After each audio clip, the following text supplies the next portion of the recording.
አሰላሙ አለይኩም ወራህመቱላሂ ወበረካቱ። እንደምናችሁ የአቡ አነስ ተርቢያ ሚዲያ ተከታታዮች ሰላም ናችሁ? ደግ ናችሁ? አላሁ ሱብሓነሁ ወተዓላ ሰላምና ጤናውን ሁሉም ያስፈንላችሁ። ልጆች እንደምናችሁ? አሁን ደግሞ ለወላጆችም ምክር ነው። ስለዚህ ልጆቻችን እንዴት ማስተማር እንዳለብን ካነል ኢስላም ትርጉም እየተናገርን ነውና ኢንሻአላህ ላኢላሃ ኢለላህ ሙሐመዱር ረሱሉላህ የሚል ትርጉሙን በደንብ አውቃችሁታል። ማሻአላህ ደግ ነው። አሁን ደግሞ ከአርካኑል ኢስላም ቀጥላ ከሸሃደተይን የምትገኘው ስለ ሶላት ጥቂት እንላለን። ሶላት በጣም ግዴታና ዋጅብ ናት። አላሁ ሱብሓነሁ ወተዓላ በቁርአን ምን ይለናል?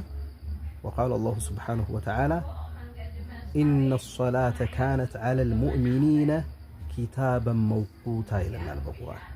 ኢነ ሶላተ ሶላት እኮ ካነት ዐለል ሙእሚኒነ በሙእሚኖች ላይ ነበረች ነች።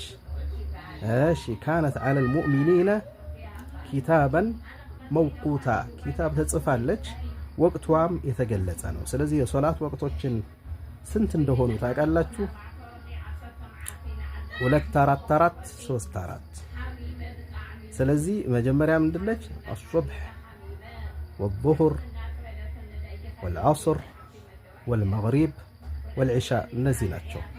ስለዚህ ሱብህ ማለት ጎህ እስከሚቀድ የሌሊት የሚሰገድ አሁን እንኳን 11 ተኩል ወይም ሩብ ጉዳይ ለ12 እየተሰገደ ያለ አንዳንድ ጊዜም 11 የሚሰገድበት አለ 10 ተኩል እንደ ወቅቱ የሌሊት ማለት ነው የሚሰገድ ምን ይባላል? ሶላት ሱብህ ይባላል።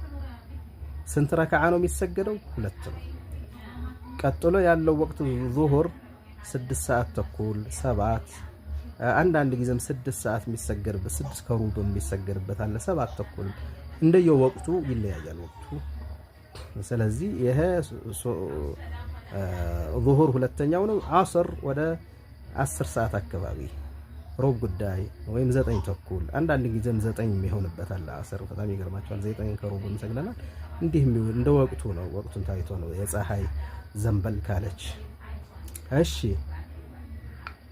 አስር መግሪብ ደግሞ ፀሐይዋ ስትጠልቅ የሚሰገድ ነው። የመግሪብ ወቅቷ አጭር ነው። ስለዚህ መግሪብ አጭር ናት ወቅቷ ፀሐይ ከጠለቀች በኋላ። ረካዓው ደግሞ ስንት ነው? 3። ከዛ በኋላ ዒሻ ይባላል። ዒሻ ደግሞ 1 ተኩል እስከ 2፣ ሌሊቱን ሙሉም እስከ ግማሽ ሌሊትም አለን። ግን አወለል ወቅት ግን ያው ዒሻ 1 ሰዓት ተኩል እስከ 2 ባለው የሚሰገደው ነው። ይህንን ወቅቶች አውቀናል። አሁን